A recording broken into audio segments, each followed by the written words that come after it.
बाद आप सभी का एक बार फिर से स्वागत है। नमस्कार, मैं हूं रत्ना और आप देख रहे हैं केकेडी न्यूज। आज छठे चरण का चुनाव हो रहा है। आपको बता दें, पूरे देश में इस वक्त लोकसभा के चुनाव हो रहे हैं और अब तक 5 चरण का मतदान हो चुका है। छठे दौर में 8 राज्यों और केंद्र शासित प्रदेशों की 58 सीटों पर वोटिंग जारी है। इसमें जम्मू कश्मीर का अनंतनाग राजौरी संसदीय क्षेत्र भी है, जहां मतदान तीसरे चरण की बजाय छठे चरण के लिए स्थगित कर दिया गया था। पूर्व केंद्रीय मंत्री मेनका गांधी, पूर्व मुख्यमंत्री महबूबा मुफ्ती और मनोहर लाल खट्टर, भोजपुरी कलाकार मनोज तिवारी, निरहुआ समेत कई केंद्रीय मंत्रियों की किस्मत का फैसला इसी चरण में ईवीएम में बंद हो जाएगा। छठे चरण के मतदान के लिए 1.14 लाख मतदान केंद्रों पर 11.4 लाख मतदान अधिकारी तैनात किए गए हैं। 11.13 करोड़ से अधिक मतदाता चुनावी मैदान में उतरे हैं। 889 उम्मीदवारों की किस्मत का फैसला करेंगे। इन मतदाताओं में 5.84 करोड़ पुरुष, 5.29 करोड़ महिला और 5120 अन्य मतदाता भी शामिल हैं। छठे चरण की बात कर ले तो छठे चरण के लिए 85 साल से अधिक के 8.93 लाख से अधिक पंजीकृत मतदाता हैं और 100 साल से ऊपर के 23,660 मतदाता हैं। वही बात कर लेते हैं दिव्यांग मतदाताओं की, तो वही 9.58 लाख दिव्यांग मतदाता हैं, जिन्हें अपने घर से आराम से मतदान करने का विकल्प दिया गया है। आम चुनाव 2024 के छठे चरण के लिए मतदान 25 मई को करे जा रहे हैं और 8 राज्यों और केंद्र शासित प्रदेशों की 58 सीटों के लिए मतदान हो रहे हैं। मतदान का समय आज सुबह 7 बजे से शाम 6 बजे तक का है। तमाम जगहों से ये मतदान हो रहे हैं और तमाम जगहों से, तमाम लोकसभा सीटों से तरह तरीके की खबरें सामने आ रही हैं।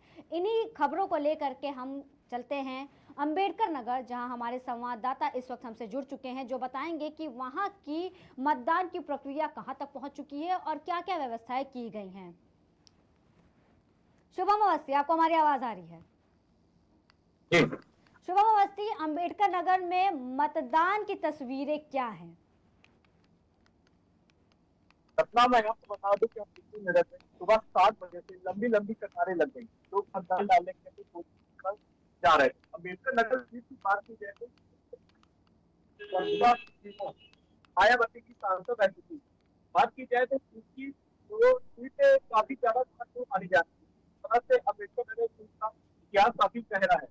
2014 में मोदी लहर में भारतीय जनता पार्टी की 25 सीट आई थी, लेकिन 2019 में बसपा के खाते में गई। लेकिन कहीं ना कहीं इस बार बसपा के प्रत्याशी जो विशेष पार्टी से भारतीय जनता पार्टी में आ गए, भारतीय जनता पार्टी के सिंबल से चुनाव लड़, कहीं ना कहीं इस बार का चुनाव काफी दिलचस्प और काफी तगड़ा मुकाबला देखने को मिल रहा है। आपको बता दूं जा रहा है। जिस तरह से अम्बेडकर नगर में 19 लाख से अधिक मतदाता है, 9,95,000 पुरुष और 9,15,000 महिलाएं मतदाता है। बात की जाए तो 5 विधानसभाएं आती हैं अम्बेडकर नगर में। कहीं न कहीं इस बार का लोकसभा चुनाव कहीं न कहीं काफी ज्यादा मायने रखता है पूर्वांचल के लिए। पूर्वांचल की जो 27 सीटें हैं, जिसमें 2 चरणों में मतदान होना है, तो पहले 6 फेज का मतदान आज चल रहा है और 7वें फेज का मतदान 1 जून को होना है। लेकिन जिस तरह से आज अम्बेडकर नगर में मतदान का अवसर लगातार जारी है, लोग लंबी लंबी लाइन लगाकर इंतजार कर अपने पोलिंग बूथ पर जाकर अपने मताधिकार का प्रयोग अपना कर रहे हैं। मेरे पास इस वक्त 11 बजे का डाटा भी आ गया है। मैं आपको बता दूं जी बिल्कुल शुभम। 30.2% लोगों ने अपने मताधिकार का प्रयोग रखना कर लिया है। जी शुभम, अगर व्यवस्थाओं की बात की जाए तो वहां पर किस तरीके की व्यवस्थाएं की गई हैं शुभम? क्योंकि गर्मी का मौसम है और ऐसे में हमेशा ये बात सामने आती है कि गर्मी की वजह से कहीं किसी को चक्कर आ जाता है। अपने मत का इस्तेमाल करने के लिए लोग अपने घरों से काफी दूर दूर से भी पहुंचते हैं, तो ऐसे में क्या व्यवस्थाएं की गई है प्रशासन की तरफ से इनके लिए? शुभम। प्रशासन की तरफ से रक्षा का इंतजाम किए गए हैं।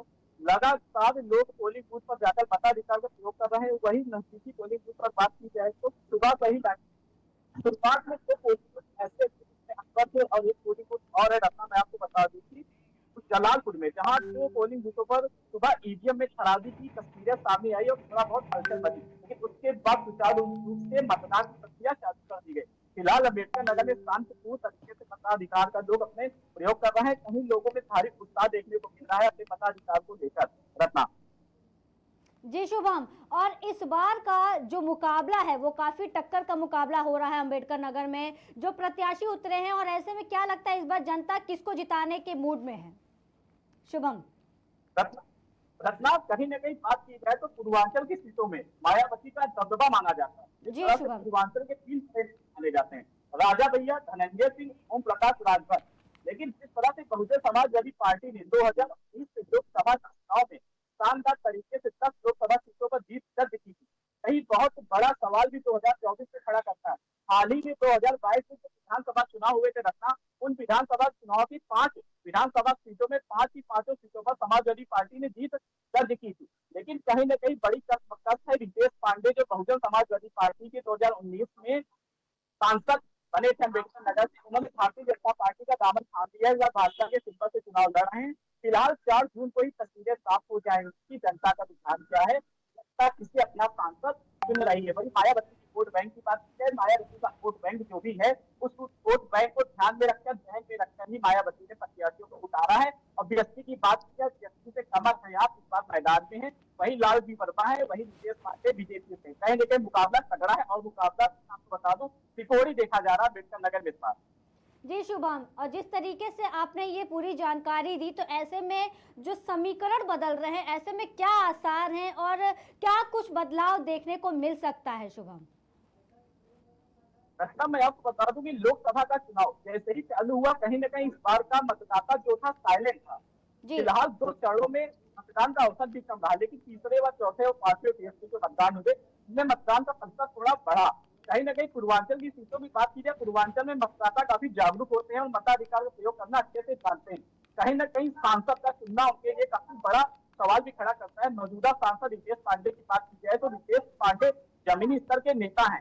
कहीं ना कहीं बीएसपी पार्टी छोड़कर बीजेपी पार्टी से सिंबल से चुनाव लड़ना कितना उनके वोट बैंक के लिए फायदेमंद होता है, कितना उनकी पार्टी के लिए उनके लिए नुकसानदायक होता है, ये तो आने वाला 4 दिन ही बता देगा। फिलहाल आज की स्थिति ऐसी है कि अम्बेडकर नगर में शांतिपूर्ण तरीके से भारी संख्या में लोग मताधिकार अपने प्रयोग कर रहे हैं रत्ना।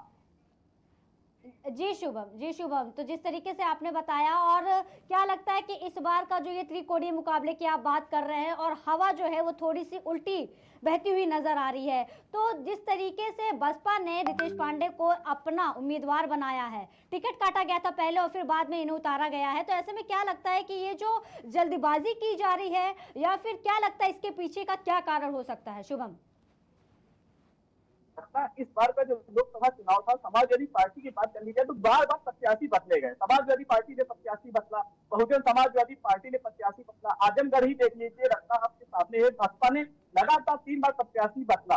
कहीं न कहीं जिस तरह से प्रत्याशी बदलने से काफी ज्यादा मतदाताओं में भी परेशानी का सामना करना पड़ता है, वो डिसीजन नहीं ले पाते हैं कि आखिर उनका प्रत्याशी है कौन।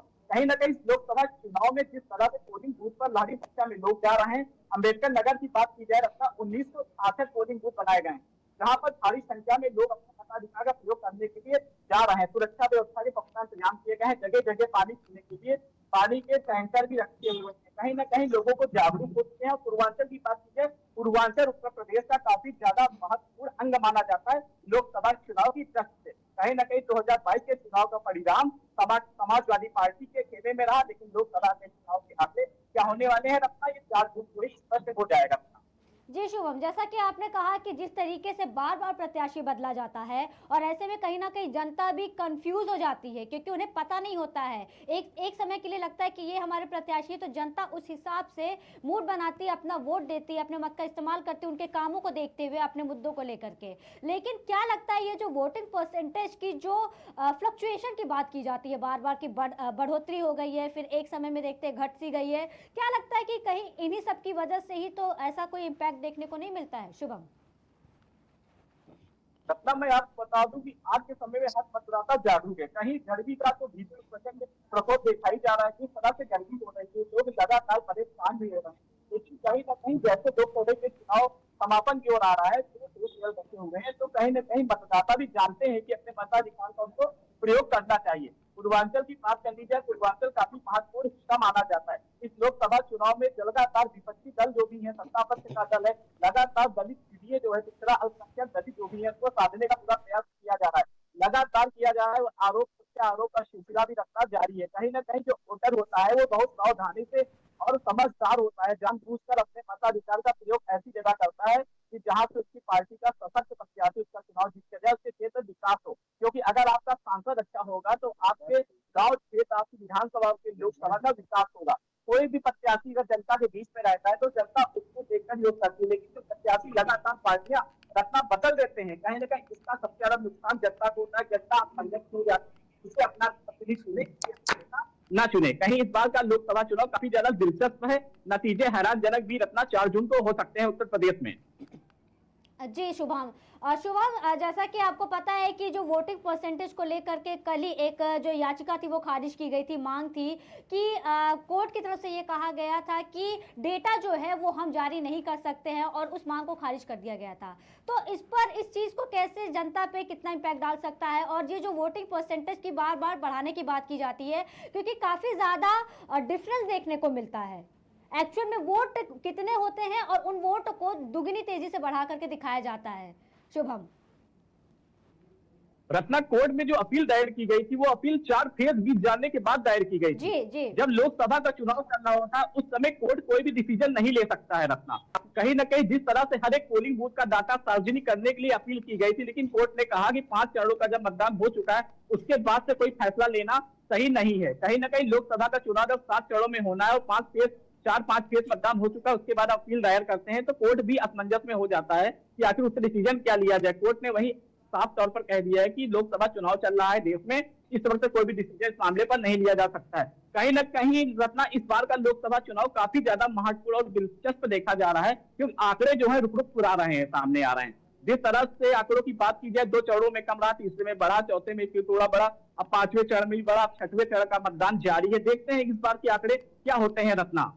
जी शुभम, और जैसा कि आज जो उत्तर प्रदेश के, बता दें कि 14 लोकसभा सीटों पे चुनाव हो रहे हैं। 15 राज्यों के 14 लोकसभा सीटों के चुनाव हैं, और ऐसे में जो मेजॉरिटी ऑफ द सीट्स है, यानी कि 10 सीटें जो है वो भाजपा के पास हैं। तो ये समीकरण जो बन रहा है, क्योंकि देखिए जो सीटों पे जो लड़ाई जारी है, जंग जारी है, ऐसे में क्या लगता है कि ये जो नारे लग रहे हैं, 400 पार का नारा है, और फिर उसके बाद जो 115 सीटों पर चुनाव होने वाले थे, जिनमें से आज 14 लोकसभा सीटों पर चुनाव है, और भी जगहों पर चुनाव है, 58 सीटों पर हैं। तो क्या लगता है कि इस तरीके से विपक्ष या सत्ता कौन बाजी मार लेगा? क्योंकि चुनाव ऑलमोस्ट खत्म हो गए हैं। आज 6ठे चरण का चुनाव है, और फिर 1 तारीख को हमारा आखिरी चरण का भी चुनाव हो जाएगा। शुभम, रत्ना, मैं आपको बता दूं कि भारतीय जनता पार्टी का जो नारा 400 पार है, कहीं ना कहीं उसकी तस्वीर बिल्कुल साफ है। 2014 में जिस तरह से बीजेपी की लहर थी, नरेंद्र मोदी की लहर थी, 2019 में भी वो लहर देखी गई।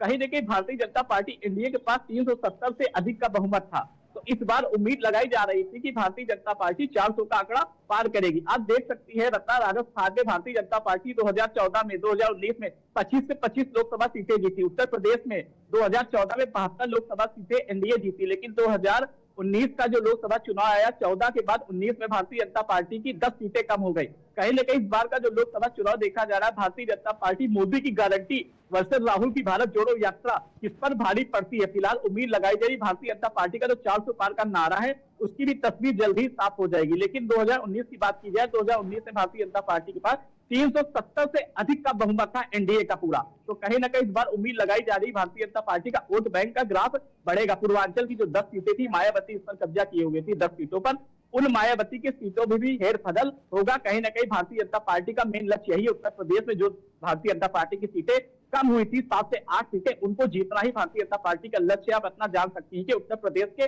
दोनों डिप्टी सीएम लगातार, ब्रजेश पाठक, केशव प्रसाद मौर्य लगातार कह रहे हैं भारतीय जनता पार्टी उत्तर प्रदेश में 80 की 80 लोकसभा सीटें जीत रही है। इस बार तो बंगाल में भी भारतीय जनता पार्टी की 35 से 40 सीटें आने का चांस लगातार बताया जा रहा है, और लगातार उम्मीद भी की जा रही भारतीय जनता पार्टी की परफॉर्मेंस इस बार पहले से अच्छी देखी जाएगी। फिलहाल आने वाले नतीजे ही 4 जून को स्पष्ट हो जाएंगे रत्ना की जनता का रुझान किस तरफ है, मोदी की गारंटी भारी पड़ती है या राहुल की भारत जोड़ो यात्रा। रत्ना जी शुभम, बिल्कुल आपने सही कहा कि मोदी की गारंटी जनता को रिझा पाती है, या फिर जो भारत जोड़ो यात्रा की गई है।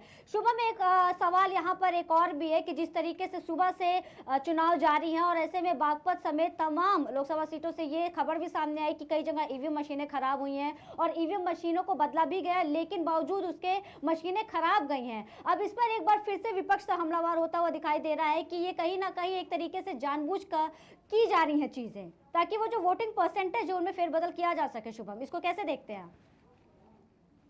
रत्ना, मैं आपको बता दूं, इलेक्ट्रॉनिक डिवाइस है, इनमें कुछ भी हो सकता है। तो आप नजदीकी जो भी होते हैं इलेक्शन कमीशन से आप सीधा कंप्लेन कर सकते हैं। चुनाव आयोग जो भी होता है तुरंत तत्काल इस पर निर्णय लेता है और उचित कार्रवाई की जाता है। इस बार का लोकसभा चुनाव का अपना जानती होंगी, लोकसभा चुनाव में काफी जगह गांवों में मतदाताओं ने मतदान का बहिष्कार किया है। कहीं ना कहीं मौजूदा पार्टी की बात की जाए, पार्टी तो ठीक है, पार्टी के जो भी चेहरे उन चेहरों से खुश है, लेकिन मौजूदा पार्टी ने जिसको टिकट दिया कहीं ना कहीं उस चेहरे से नाराज है।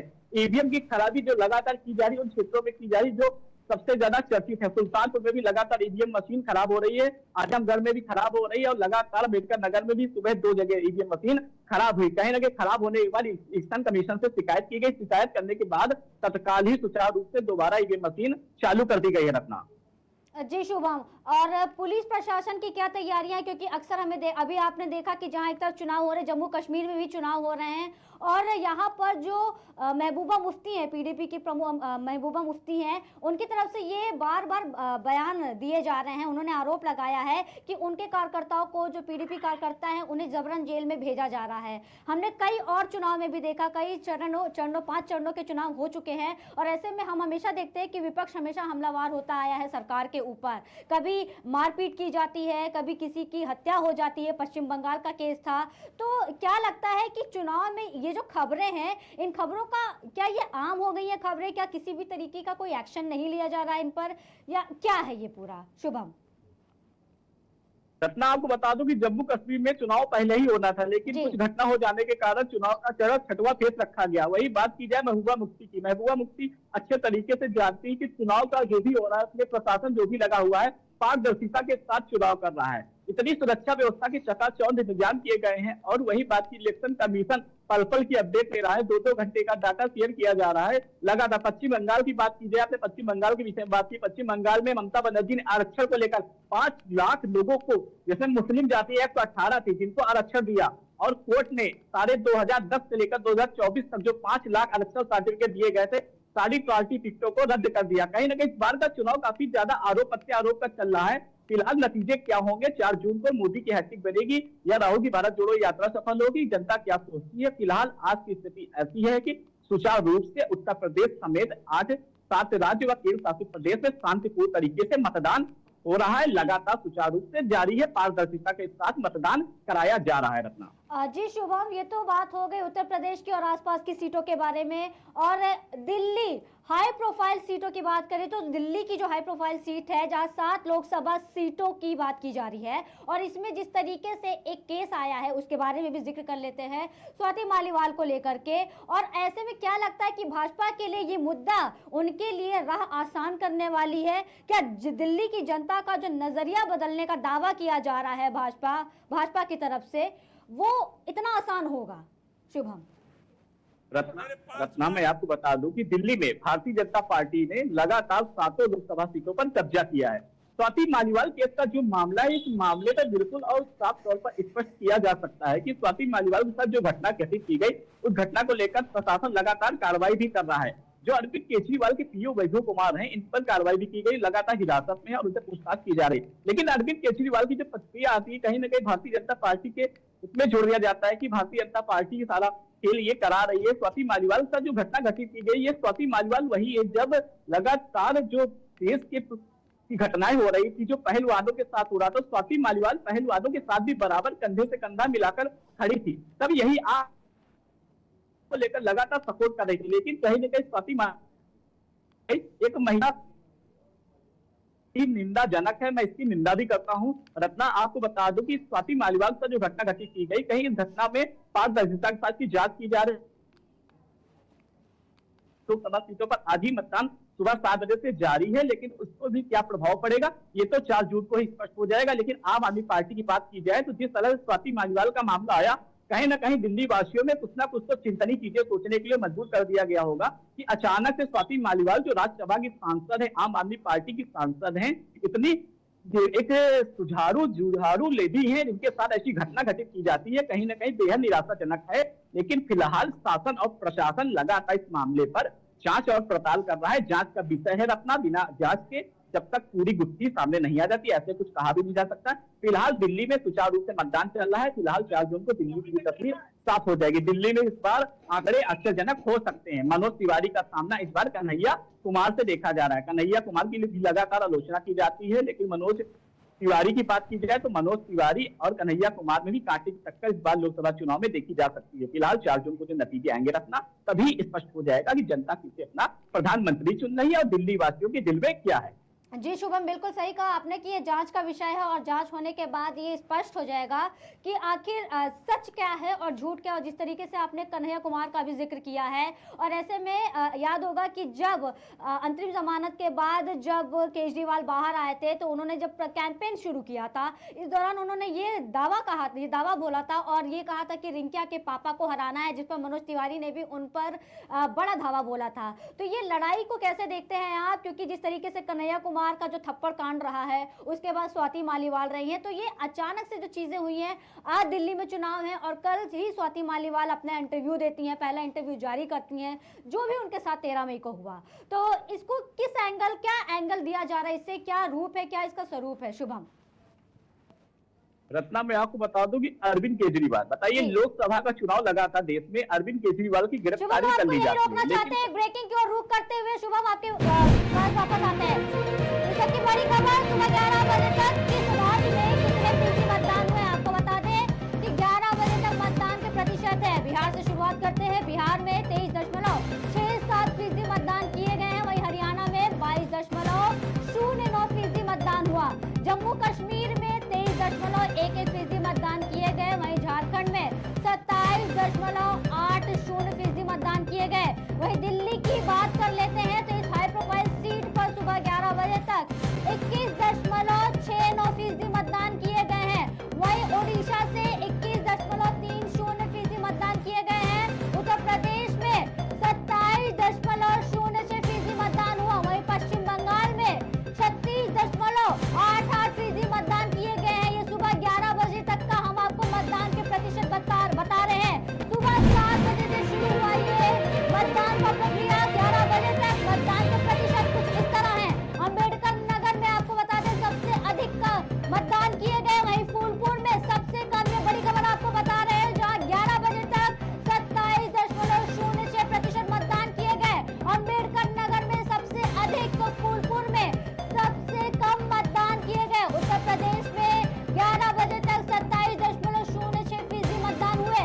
वहीं इलाहाबाद सीट पर 23.88% वोटिंग की गई। अंबेडकर नगर सीट पर 30.02% मतदान किए गए। आजमगढ़ सीट पर 28.60% वोटिंग की गई।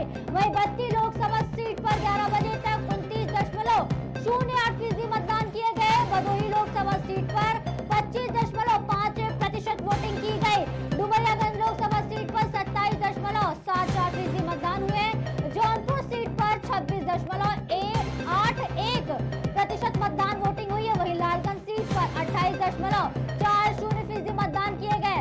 मछली शहर लोकसभा सीट की बात करें तो मछली शहर लोकसभा सीट पर 27.18% मतदान हुए हैं। वहीं फूलपुर सीट पर 22.85% मतदान किए गए। प्रतापगढ़ लोकसभा सीट पर 26.35% मतदान हुए। वहीं संत कबीर नगर लोकसभा सीट की बात की जाए तो सुबह 11 बजे तक इस लोकसभा सीट पर 27.35% मतदान हुए। वहीं श्रावस्ती में बता दें कि 26.69% वोटिंग हुई। वहीं सुल्तानपुर लोकसभा सीट पर 28.05% मतदान किए गए हैं। ये उत्तर प्रदेश में 11 बजे तक के बता दें 27.06% मतदान हुए। वापस पैनल पर लौटते हुए आपको बता दें कि हमारे साथ शुभम अवस्थी जुड़े हुए हैं और अंबेडकर नगर में 30% मतदान हो चुके हैं। शुभम अवस्थी, इसको लेकर के और क्या कुछ जानकारी है? अंबेडकर नगर में 30% तक मतदान किए जा चुके हैं।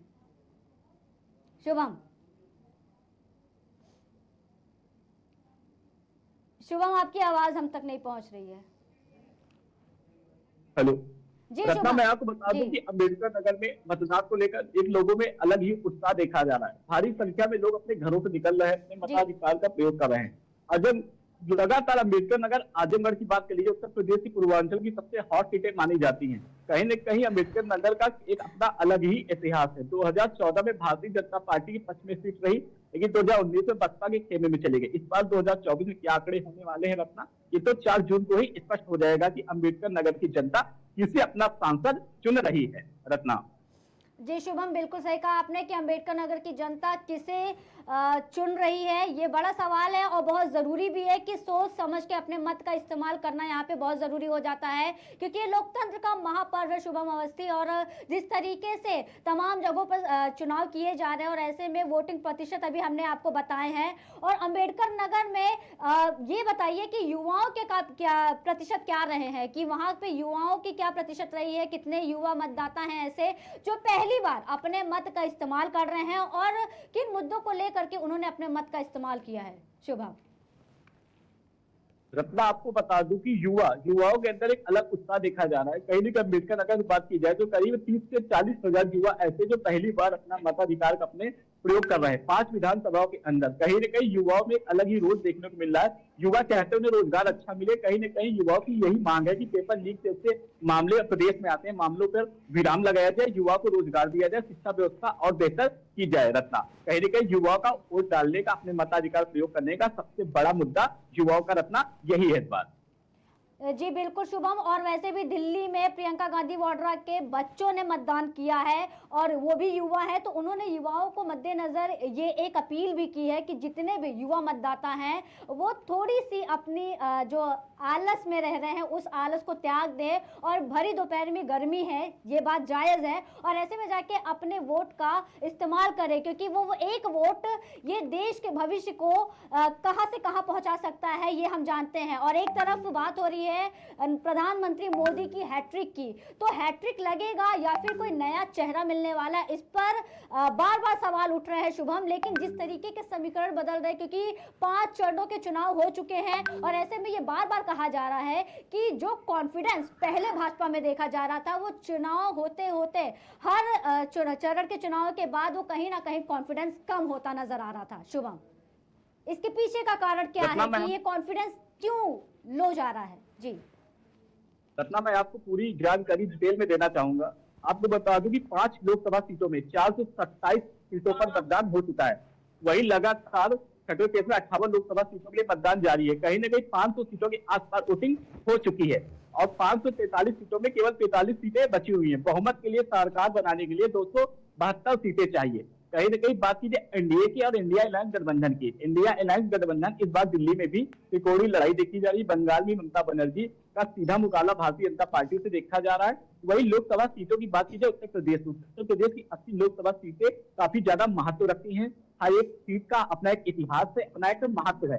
कहीं ना कहीं भारतीय जनता पार्टी बिल्कुल नहीं चाहेगी उसका जो वोट बैंक है उस वोट बैंक में कमी आए, क्योंकि भारतीय जनता पार्टी आपके पास एक बड़ी खबर की ओर रुख करते हुए, ये बड़ी खबर संत कबीर नगर से आ रही है, जहां आपको बता दें कि मतदान करने गई बुजुर्ग महिला की मतदान स्थल पर मौत हो गई है।